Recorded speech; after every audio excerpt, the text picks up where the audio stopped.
What's up, guys? Pass here, back with another Star Wars Galaxy of Heroes commentary video, and today we are covering the Beginner's Guide series once again, this time with gearing your characters. Now, I have a character that I intend on gearing up, Jyn Erso. I've been farming her out of the guild shipments. She is a good target if you are going heavy into Rebels, and so today I'm going to go ahead and just level her up to 60 and then gear her up. Now, the nicest thing that they've done with the training interface here is they've given you this little level slider. Before, you used to have to kind of just pick the training droids that you were going to give them and just kind of try and not waste training droids by picking like one or two of the high tier training droids and then, you know, kind of just incrementally give the lower tiered training droids. Well, you don't have to worry about that anymore. As you click the little plus button or move the slider, it automatically adjusts the number of training droids that you use or will consume in order to minimize waste with your training, which is really, really nice. That was one of the little quality of life updates that they made.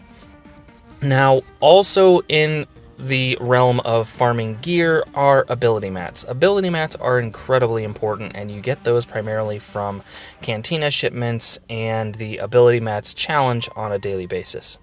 Now, gear itself is very important to farm, and it's very important to balance your energy in a gear farming versus character farming versus actually progressing through the stages kind of balance here. So one of the things to pay attention to is which tier or which battle you are actually going to farm your resources from, your gear from, because different leveled stages give different types and different levels of rewards. You want to make sure that you're getting the most bang for your buck, so to speak, because each piece of energy doesn't just translate to one experience if you're leveling up.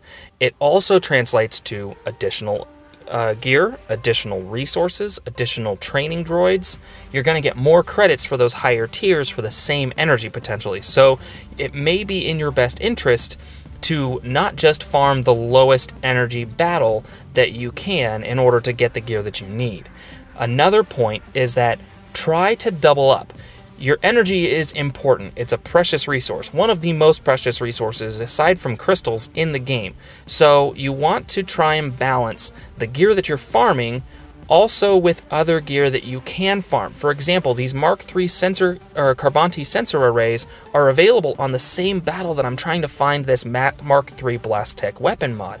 So it may be in my best interest to actually farm that 10 energy battle instead of the lower 6 energy battle, because I'll be getting potentially more gear that I will need at a higher tier or more gear that I might need for another character at the same time that I'm farming gear for this character. Another factor that you want to weigh in is all the other items that you can get from farming gear. You can also farm character shards while you're farming gear. For example, I'm farming in the First Order Stormtrooper because I need to do my First Order so that I can do the mod challenge. And unfortunately, my First Order Stormtrooper got pretty neglected early on. So I'm farming him, and fortunately, with his highest tier hard mode, that costs 20 energy, I'm also getting gear that I use for other characters. So farming character shards can also be a good source of farming gear at the same time.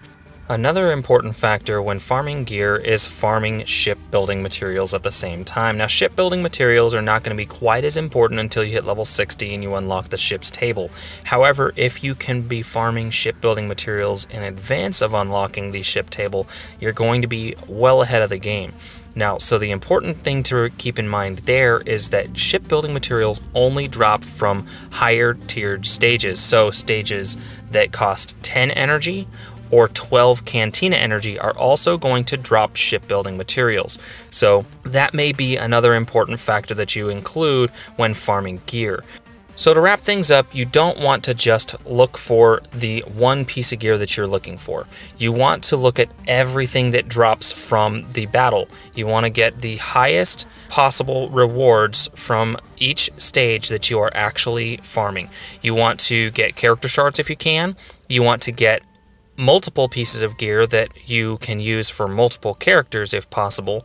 And then you also want to look at ship building materials, regular credits, and also training droid rewards, because you're going to get a lot of gear from those higher stages and a lot more just extra bonus rewards if you actually pay attention to that stuff. So it pays to look at not just the one piece of gear that you're looking for, but all of the rewards that come from each of the stage that you want to farm. That about wraps up my guide on gear farming. It's pretty simple, but there are a few little tips and tricks that can help make it a little bit more efficient for you. If you like this video, please give it a like, share it with your buddies who just started the game so that they can start off on the right foot, making the best use out of the energy that they have, especially that limited amount of energy that they have early on in the game. If you missed my last beginner's guide video, it was on levels 1 through 30 and farming the right characters early on in the game. You can get to that video by clicking the annotation on screen. And as always, guys, thanks for watching. You can follow me on Facebook or Twitter, or join my Discord server for more discussion on this topic. Take it easy, guys, and I'll catch you later.